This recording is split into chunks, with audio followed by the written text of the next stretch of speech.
Okay, the CPS investigative procedures before a case is filed. There are a couple of ways a social worker can come out and take your child out of your home or away from school. And generally what happens is someone calls into the CPS hotline and records child abuse committed on your child, probably by you or someone in your household. What generally happens is they first call you and ask to speak with you.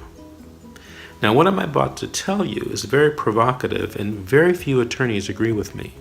But I've been an attorney for more than 30 years, and I've done many, hundreds and hundreds and hundreds of CPS cases. You shouldn't talk to the social worker. That's right, you shouldn't talk to the social worker. Let me give you an analogy. Let's say the police come to talk to you about a crime. Now, you've seen this on TV, you've seen it in the movies. What you're supposed to do is lawyer up.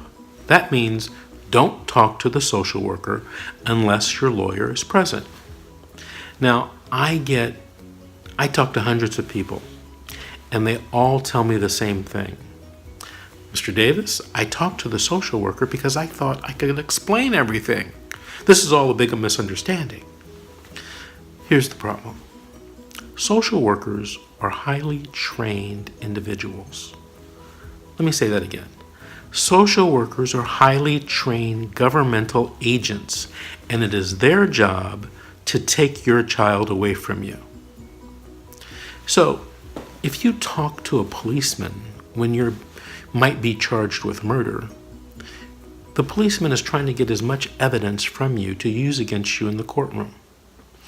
Social workers are the same way. If you're going to be charged or your children taken away because of suspected child abuse, they're going to use every word that you say, and in some cases they're going to exaggerate what you say, and in some cases they're going to twist what you say, and in some cases I've seen social workers say things that were 180 degrees different from what the parent said. Now, knowing that, do you think you should talk to social workers? The answer is no. So during this investigative process, don't talk to social workers. You don't have to talk to social workers. You don't have to do anything the social worker requests or instructs you.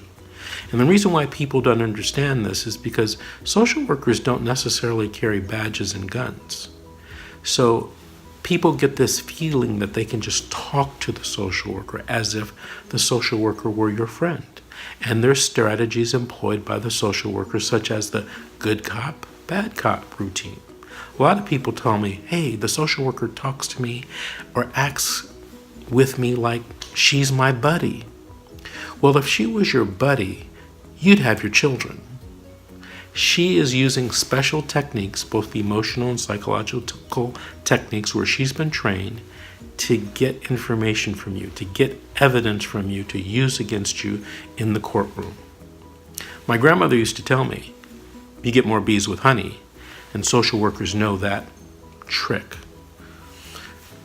Don't talk to social workers. Call an attorney who is experienced in CPS law or CPS defense and have that person advise you what to do. In some cases, I rarely or occasionally tell a client, maybe you should talk to the social worker without me. I do that so rare. Most of the time I tell them, don't talk to the social worker unless I or unless one of my attorneys is there from my office.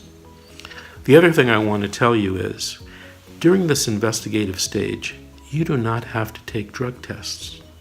You do not have to sign any paperwork. Social workers frequently get people to sign documents that are blank and then fill them in later. And I've heard that story many times. Last year I was involved in a lawsuit where my client told me, Mr. Davis, that's my signature on all the forms. But they were blank when I signed them. And they never give you copies. So if somebody's going to ask you to sign something, make sure you get copies. And everybody has a smartphone. Take pictures of the form. A lot of times you're nervous, you're worried, they're talking about taking your children. Remember, keep your mind sharp, understand what's happening, and take pictures, record, videotape. Let the social worker know what you're doing, but you have the right to do that. If you have any questions regarding what to do and what not to do when a social worker comes knocking at your door and wants to talk to you about suspected child abuse, give me a call.